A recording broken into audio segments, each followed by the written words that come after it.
Baik,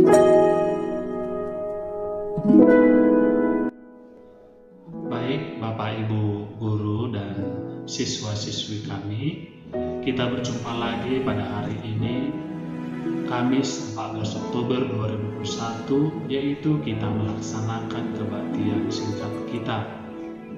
Saya harap kita semua di sini sudah membawa kitab mulia kita masing-masing, dan kita berharap walaupun kita secara daring, kita melaksanakan kebaktian tidak mengurangi rasa hikmatnya. Baik, sebelum kita mulai, mari kita bernyanyi lagu pembuka Gita Mulia nomor 28.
Sekalian, siswa-siswi kami sekalian, sebelum kita memulai ibadat kita, mari menandai diri kita dengan salib kemenangan Kristus dalam nama Bapa dan Putra dan Roh Kudus.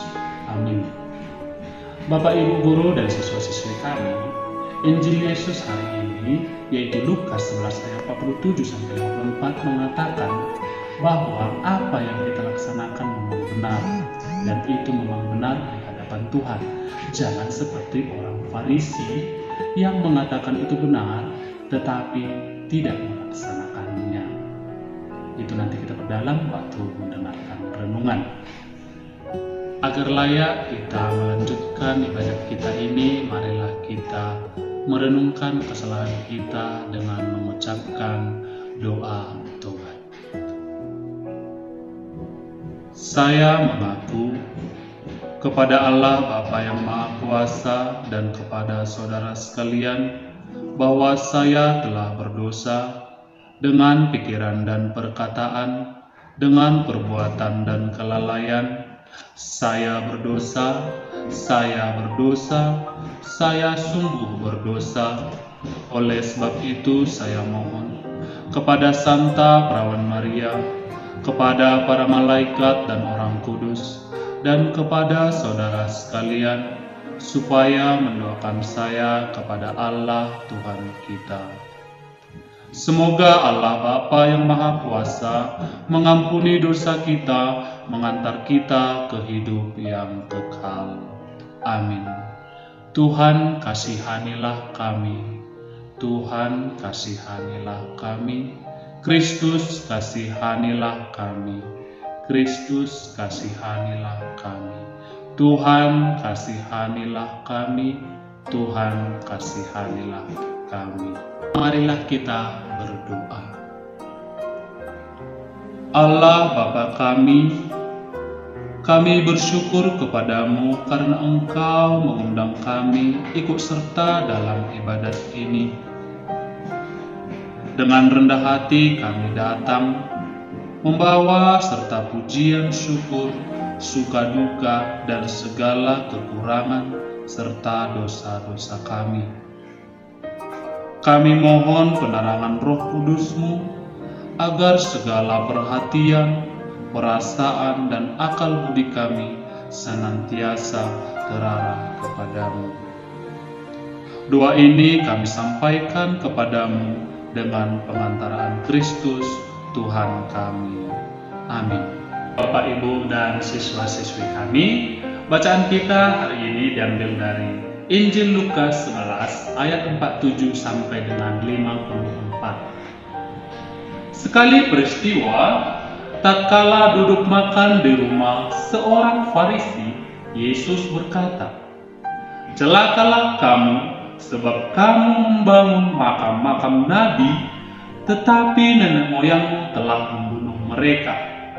Dengan demikian, kamu mengaku bahwa kamu membenarkan perbuatan-perbuatan nenek moyangmu, sebab mereka telah membunuh nabi-nabi itu dan kamu membangun makamnya. Sebab itu hikmat Allah berkata, Aku akan mengutus kepada mereka nabi-nabi dan rasul-rasul, dan separuh dari antara nabi-nabi dan rasul-rasul itu akan mereka bunuh dan mereka aniaya, supaya dari angkatan ini dituntut darah semua nabi yang telah tertumpah sejak dunia dijadikan, mulai darah Habel sampai kepada darah Zakaria yang telah dibunuh di antara mesbah dan rumah Allah.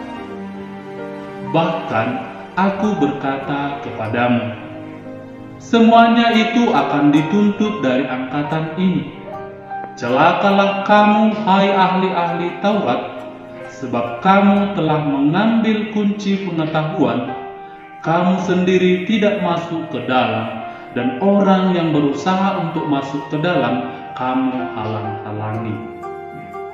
Dan setelah Yesus berangkat dari tempat itu, ahli-ahli Taurat dan orang-orang Farisi terus-menerus mengintai dan membanjirinya dengan rupa-rupa soal.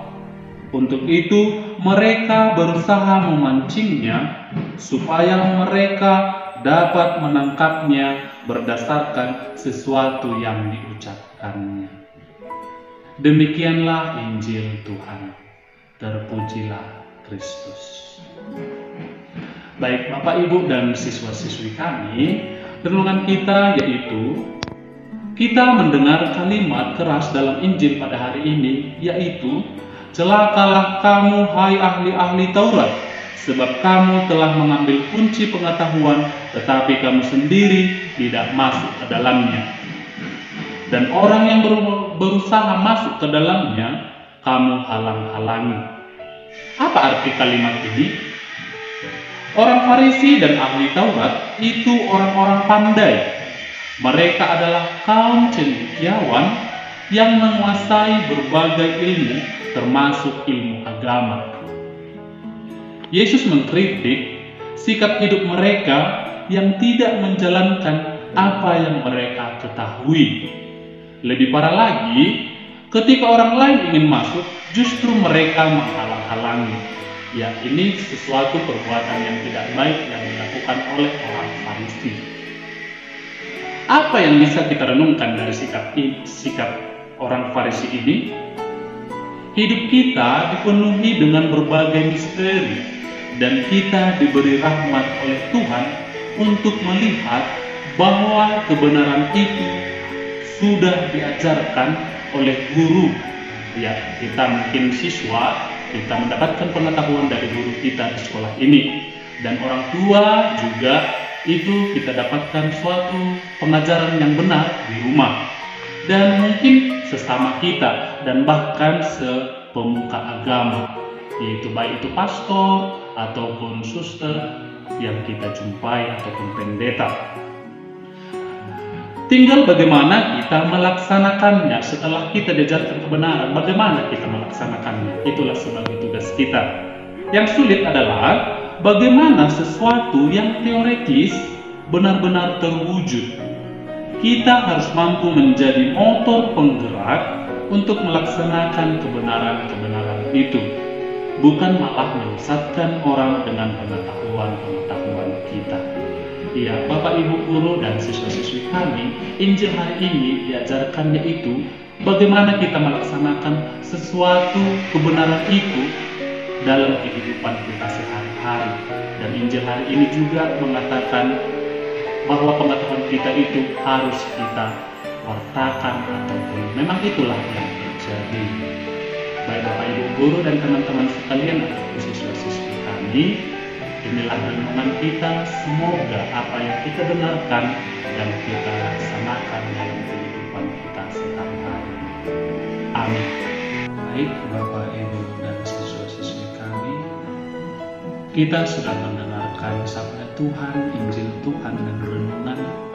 Dan apa yang kita doakan hari ini, marilah kita menyatukan semua doa-doa kita dengan mengucapkan doa yang diajarkan Tuhan kepada kita. Bapa kami yang ada di surga, dimuliakanlah namamu, datanglah kerajaan-mu, jadilah kehendak-mu di atas bumi seperti di dalam surga.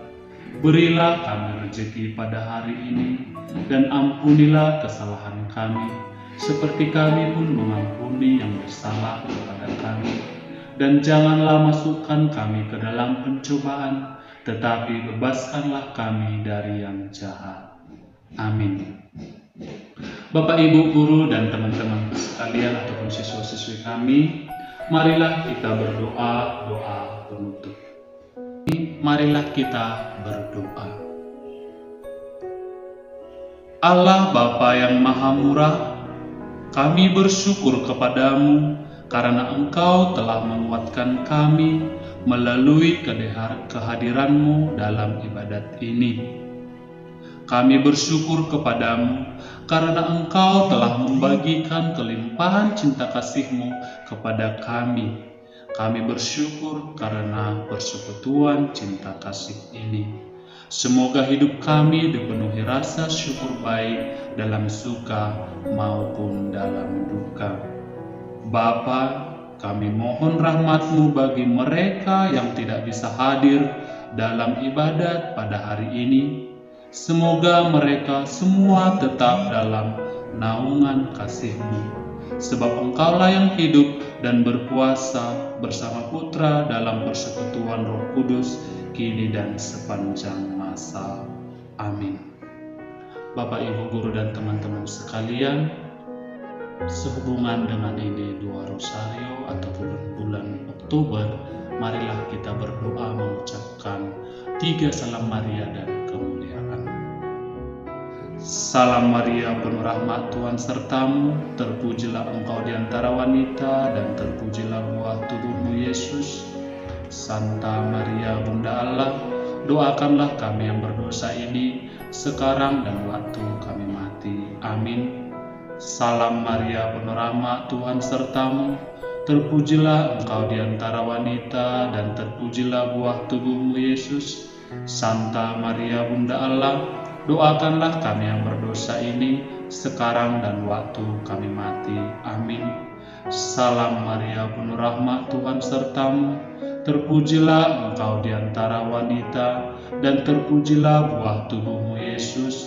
Santa Maria, Bunda Allah, doakanlah kami yang berdosa ini, sekarang dan waktu kami mati. Amin. Kemuliaan kepada Bapa dan Putra dan Roh Kudus, seperti pada permulaan, sekarang, selalu, dan sepanjang segala abad. Amin. Baik Bapak, Ibu, dan siswa-siswi kami, dengan ini berakhirlah perjumpaan kita hari ini dengan ibadat singkat kita ini. Marilah kita menutup ibadat kita ini dengan menandai diri kita dengan salib kemenangan Kristus, dalam nama Bapa dan Putra dan Roh Kudus. Amin. Mari kita bernyanyi lagu penutup Gita Mulia nomor 199.